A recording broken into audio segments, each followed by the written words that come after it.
வணக்கம் மாணவர்களே. இந்த வீடியோவில் 12ஆம் வகுப்பு கணிதம் அத்தியாயம் 2 கலப்பு எண்கள் பயிற்சி 2.8ல் 3வது கணக்கு பார்க்க போகிறோம். என்ன கொடுத்துருக்காங்க பாருங்க. 1 + sin π/10 + i cos π/10 by 1 + sin π/10 - i cos π/10 இதோட மதிப்பை நம்ம கண்டுபிடிக்கணும். இந்த கணக்கு கொஞ்சம் நல்லா பார்த்தீங்கனாலே உங்களுக்கு புரியும். நமக்கு கலப்பு எண் எப்படி இருக்கும்னா cos θ + i sin θன்னு இருக்கும். அப்படி இருந்தால் நம்ம ஈஸியாக என்ன செஞ்சிடலாம், நம்ம ஆயிலர் வடிவம் டிமாவைரின் இதை பயன்படுத்தி நம்ம என்ன செய்யலாம், கணக்கை ஈஸியாக முடிச்சலாம். ஆனால் பாருங்கள் அப்படியே மாறி இருக்குது. sin π/10 i cos π/10 அப்படியே மாறி இருக்குது. அப்போ இந்த கணக்கு கொஞ்சம் வேறு மாதிரியாக தான் நம்ம இது பண்ணி ஆகணும். சரியா? இப்போ என்ன செய்ய போகிறோம் அப்படின்னா, இந்த ஒன்றை தவிர மிச்சம் இருக்கு இல்லையா, அது எல்லாத்தையும் இசட்னு எடுக்க போகிறேன். எடுத்துடலாமா பாருங்கள். Z equal to sin π/10 + i cos π/10 இது z அப்படியே இருக்கட்டும். அதுக்கடுத்து பாருங்கள் 1/z நமக்கு வேணும். அப்போ 1/z 1 எதை நம்ம zன்னு எடுத்துருக்கோம் அப்படின்னா sin π/10 + i cos π/10. இப்போ என்ன செய்ய போகிறோம் அப்படின்னா, இதுக்கு இணை காரணி கொண்டு நம்ம பெருக்க போகிறோம். sin π/10 + i cos π/10 இதோட இணை காரணி என்ன, இந்த இடத்துல மைனஸ் மாற்றிக்கணும். அதான் என்னது, இணை காரணி.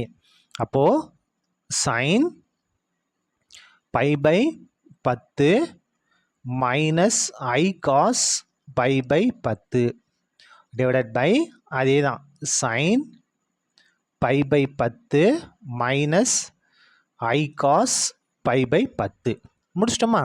இப்போ பாருங்கள், நம்ம பெருக்க போகிறோம். எப்படி பெருக்குவோம், தொகுதி தொகுதி பகுதியும் பகுதியும் ஒன்றையும் இதையும் பெருக்கிறோம். அப்போ இதான் நமக்கு அப்படியே வரும். என்ன வரும் பாருங்கள், sin π/10 - i cos π/10 தொகுதியை பெருக்கிட்டோம். பாருங்கள், பகுதியில் நமக்கு ஒரு ஃபார்முலா வந்துடும். என்னென்னா a + b × a - b. Formula என்ன, a + b × a - b = a² - b². சரியா? அப்போ ஏக்கு பதில் அங்கே என்ன இருக்குன்னா sin π10 sin π/10 அடுக்கு 2.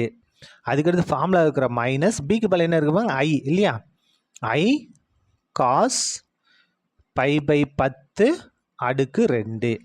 அடுத்த ஸ்டெப் பாருங்க, ஈக்குவல் டு தொகுதி எந்த மாற்றமும் இல்லை, sin π/10 - i cos π/10 by sin π/10 அடுக்கு 2நாலும் சரி, இல்லை sin ஸ்கொயர் π/10நாலும் ஒன்று தான், ரெண்டும் ஒன்று தான்.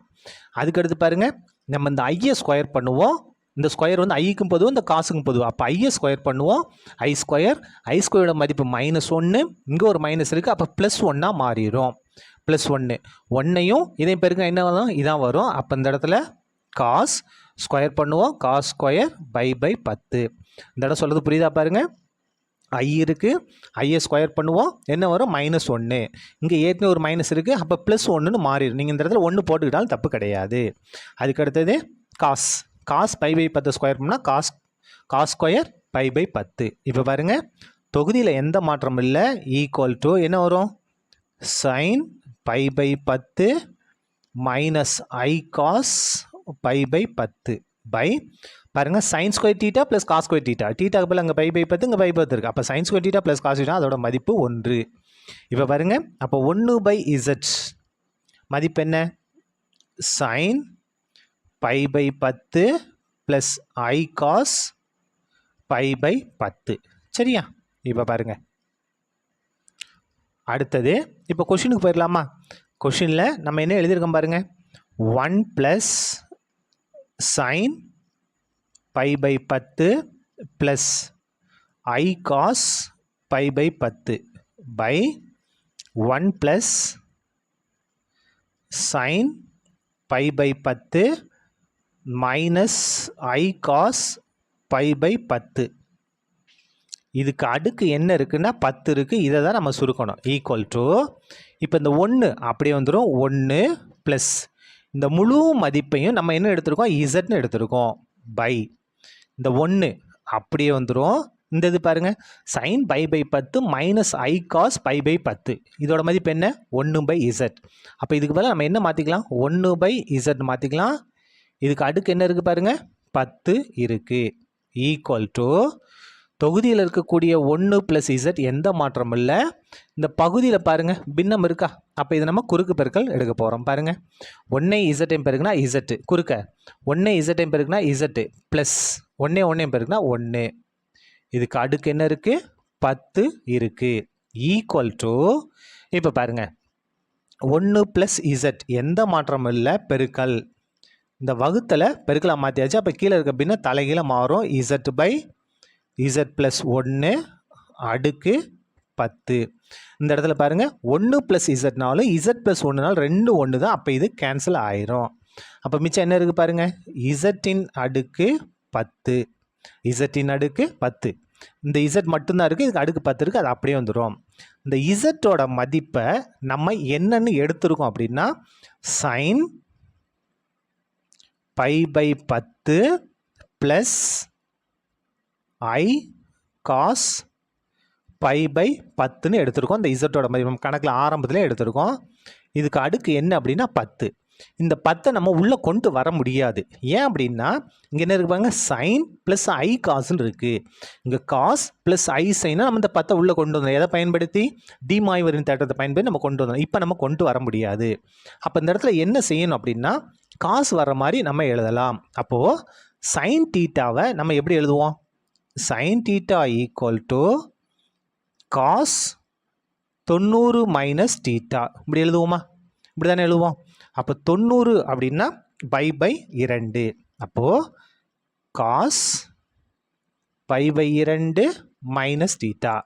அப்போ பாருங்கள் இது நம்ம எப்படி எழுதுவோம் சைனை காசை மாற்றணும். அப்போ காஸ் 90னா பை பை 2 மைனஸ் தீட்டா. தீட்டாக்கு பதில் என்ன இருக்குது பை பை 10 ப்ளஸ் இந்த ஐ அப்படியே வந்துடும். இப்போ பாருங்கள் இந்த காசை நம்ம சைனாக மாற்றணும். அப்போ என்ன செய்யலாம் cos theta equal to sine of 90னா பை பை 2 மைனஸ் தீட்டான்னு இப்படி மாற்றலாம். இப்போ பாருங்கள் இந்த காசு இருக்கிறதுக்கு நம்ம எப்படி எழுதலாம் சைன் 90 மைனஸ் தீட்டான்னு எழுதலாம். அப்போ இந்த இடத்துல சைன் 90னா பை பை 2 மைனஸ் தீட்டாக்கு பதில் என்ன இருக்குது பை பை 10. இப்போ பாருங்கள் இதுக்கு அடுக்கு என்ன இருக்குன்னா 10 இருக்குது. சரியா, இப்போ பாருங்கள் ஈக்குவல் டு இந்த ப்ராக்கெட்டில் இருக்கு இல்லையா pi by 2 minus pi by 10 அதை நம்ம சுருக்கணும். இங்கே சுருக்கி காமிக்கிறோம் பாருங்கள் pi by 2 minus pi by 10 equal to இங்கே 10 இருக்குது இல்லையா, இங்கே 2 தான் இருக்குது. அப்போ இங்கேயும் 10 வந்தால் நல்லாயிருக்கும். அப்போ எதை கொண்டு போயிருக்கணும் 5 கொண்டு போயிருக்கணும். அப்போ 5 பை 5 ஐ 2 10 இங்கேயும் 10. அப்போ ஒரு தடவை போட்டால் போதும். 5ஐயும் பையையும் பெருக்கணும்னா 5 பை மைனஸ் 1 பை. அப்போ கழிச்சிட்டா என்ன வரும் 4 பை பை 10. அப்போது cos 4 pi by 10 plus I sine. இதை சுருக்கணும்னா இங்கே என்ன தான் வரும் 4 பை பை 10 தான் வரும். இதுக்கு அடுக்கு என்ன இருக்குன்னா 10 இருக்குது. இப்போ இந்த இடத்துல நம்ம என்ன செய்யலாம்னா டி மாய்வரின் தேற்றத்தை நம்ம பயன்படுத்தலாம். என்ன செய்வோம் டி மாய்வரின் தேற்றத்தை பயன்படுத்தி இந்த 10 நம்ம உள்ளே கொண்டு வரலாம். அப்போது காஸ் 10 இன்ட்டு 4 பை பை 10 அதுக்கு அடுத்தது plus I sine 10 into 4 pi by 10. என்ன செஞ்சிட்டோம் டி மாய்வரின் தேற்றத்தை பயன்படுத்தி இந்த அடுக்கில் இந்த 10 நம்ம உள்ளே கொண்டு வந்துட்டோம். அப்போ இந்த 10 கேன்சல், இந்த 10 கேன்சல். மறுபடியும் டி மாய்வரின் தேற்றத்தை பயன்படுத்தி நம்ம என்ன செய்யலாம்னா அந்த 4 நம்ம அடுக்கு கொண்டு போயிடலாம்.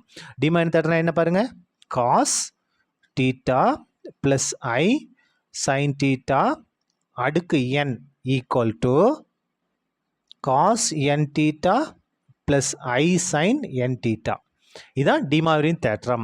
அடுக்கில் இருந்துச்சுன்னா அதை நம்ம கோணத்துக்கு முன்னால் கொண்டு வந்து எழுதலாம். கோணத்துக்கு முன்னால் இருந்துச்சுன்னா அதை அடுக்காக கொண்டு போய் எழுதலாம். இப்போ பாருங்கள் இந்த ஆங்கிள் கோணத்துக்கு முன்னால் இருக்கக்கூடிய 4 என்ன செய்ய போகிறோம் இந்த அடுக்கில் கொண்டு போய் எழுத போகிறோம். அப்படி எப்படி மாறும் cos pi plus I sine by.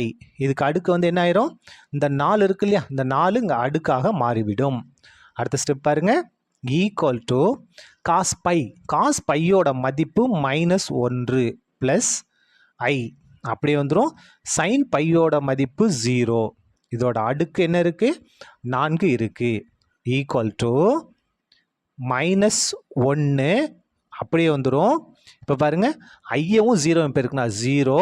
அப்போ -1 ப்ளஸ் 0 என்ன தான் வரும்? -1 மட்டும்தான் வரும். ஐயும் 0 பேருனா 0. இந்த உறுப்பில் 0 ஆச்சு. அப்போ நம்ம இதை விட்டுடலாம். அப்போ -1 மட்டும்தான். -1க்கு அடுக்கு என்ன இருக்குது? 4 இருக்குது.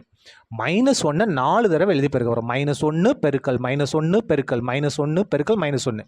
அப்போ நமக்கு ஆன்சர் என்ன வரும்? +1 +1. இதுதான் நமக்கு தேவையான ஆன்சர். சரியா?